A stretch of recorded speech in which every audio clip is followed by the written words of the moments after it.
बेडकर. खडतर परिस्थितीच घडवते तुम्हाला, संघर्षच मोठा करतो तुम्हाला.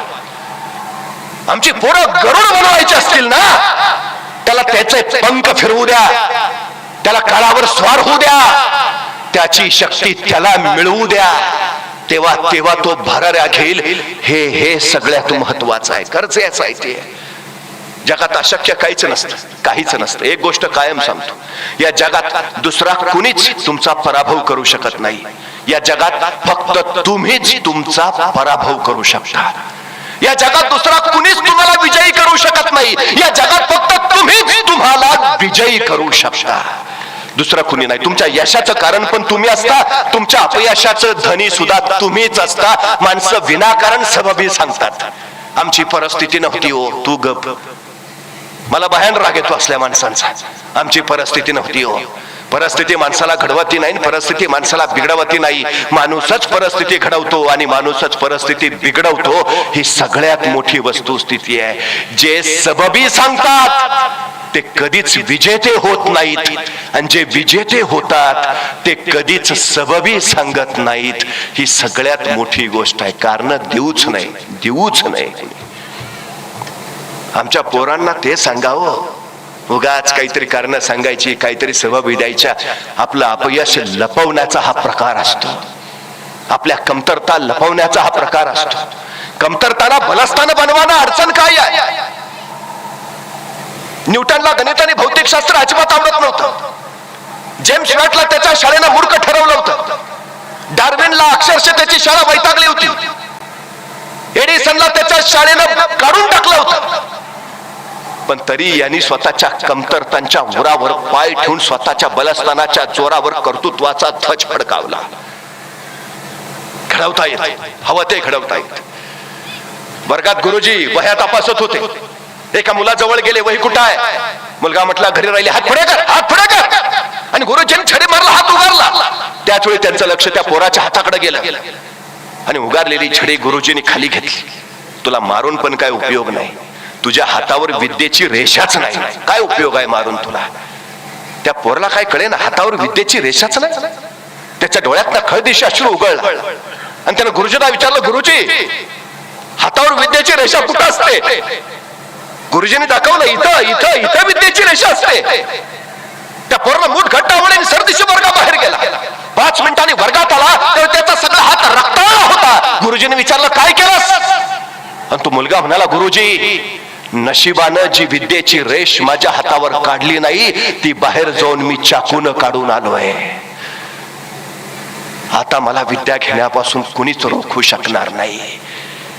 स्वतःच्या हातावर चाकून विद्येची रेष काढणारा तोच पोरगा पुढं व्याकरणाचार्य पाणिनी म्हणून प्रसिद्धीस आला. जिद्दीच्या बळावर वाटेल ते कमावता येतं, वाटेल ते मिळवता येतं. फक्त ठरवायला हवं तुम्ही, बस, बाकी काही नाही.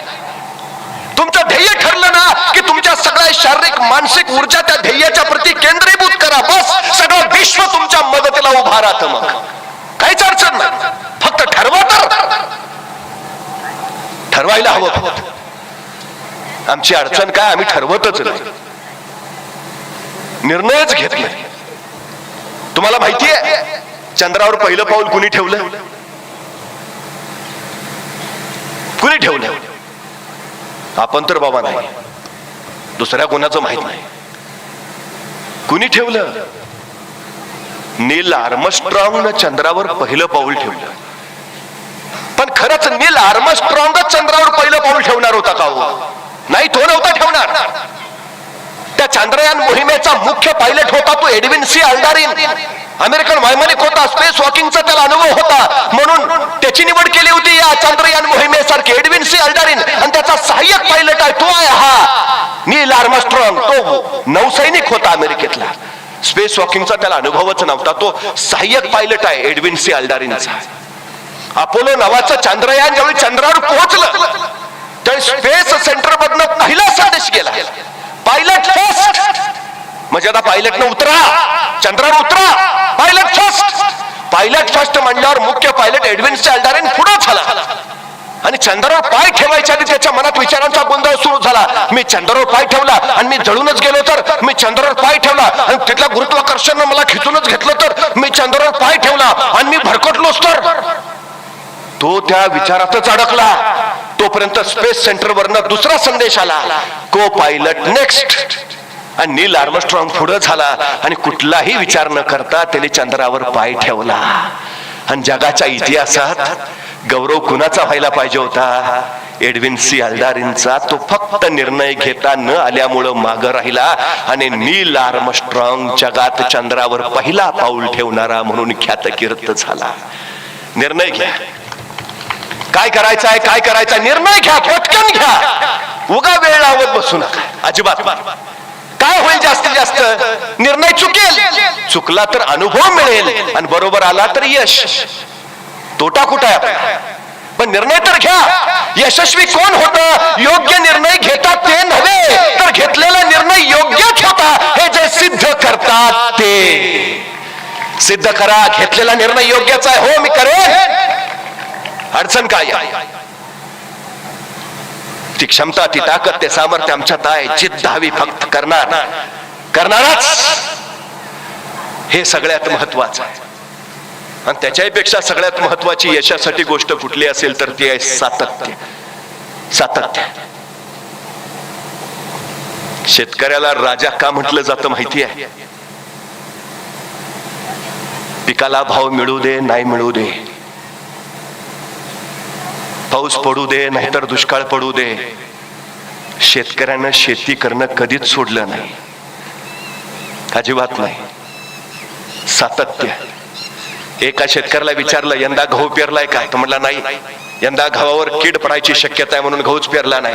म्हटलं यंदा मका तरी लावलाय काय? नाही, यंदा पाऊस पडायची शक्यता नाही म्हणून मकाही लावला नाही. म्हटलं मग यंदा केलंय काय? नाही, यंदा कुठला धोकाच पत्करायला नको म्हणून यंदा पेरलंच काय नाही. असं कधी शेतकरी म्हणल्याचं दिसलंय? सतत संकटाशी लढतो त्याला मी शेतकरी म्हणतो. संघर्ष सतत आहे. तो कधीच पाऊस पडणार नाही मग कशाला पेरा, दोरच मिळणार नाही मग कशाला, असला विचारच करत नाही. तो त्याचं काम करणं, तो फक्त सातत्यानं करत राहतो. यशस्वी व्हायचा सगळ्यात मोठा मंत्र आहे फक्त सातत्य ठेवा. बस 5 किलोमीटरची शर्यत जिंकणाऱ्या धावपटूला विचारलं तुझ्या यशाचं रहस्य? तो म्हटला मी थांबलो नाही. बस यशाचं रहस्यच काय? मी थांबलो नाही. बस थांबला, संपला. तुम्हाला कोणी विचारत नाही. परत माणसं पराभूत झाली म्हणून हरत नाहीत, पराभूत झाल्यावरती माघार घेतात म्हणून हरतात. तुम्ही किती उंचीवर पोहोचला यावर तुमचं यश ठरत नाही. तुम्ही पडून सुद्धा किती वेळा उठून उभा राहिला यावर तुमचं यश ठरतं. बरीच लोक यशाच्या अगदी जवळ आल्यावर माघार घेतात. जरा तग धरला असता, जरा धीर धरला असता तर पोचलाच असता. त्यामुळे सगळ्यात महत्वाची गोष्ट माघार घ्यायची. चर्चिल काय यशस्वी झाला? काही होऊ दे, दुष्काळ पडू दे, दर नाही मिळू दे, माघार नाही. माझं काम मी करत राहणार, बाकी मला काय कळत नाही. माझं काम सातत्य. सातत्य. जगातली सगळ्यात लांब नदी म्हणून अमेझॉनचा उल्लेख केलाच होता. अमेझॉनच्या उगमाला फक्त एक थेंब पाणी पडतं आणि 2 थेंबातलं अंतर 7 सेकंदाचं आहे. दर 7 सेकंदानंतर एक थेंब पडतो.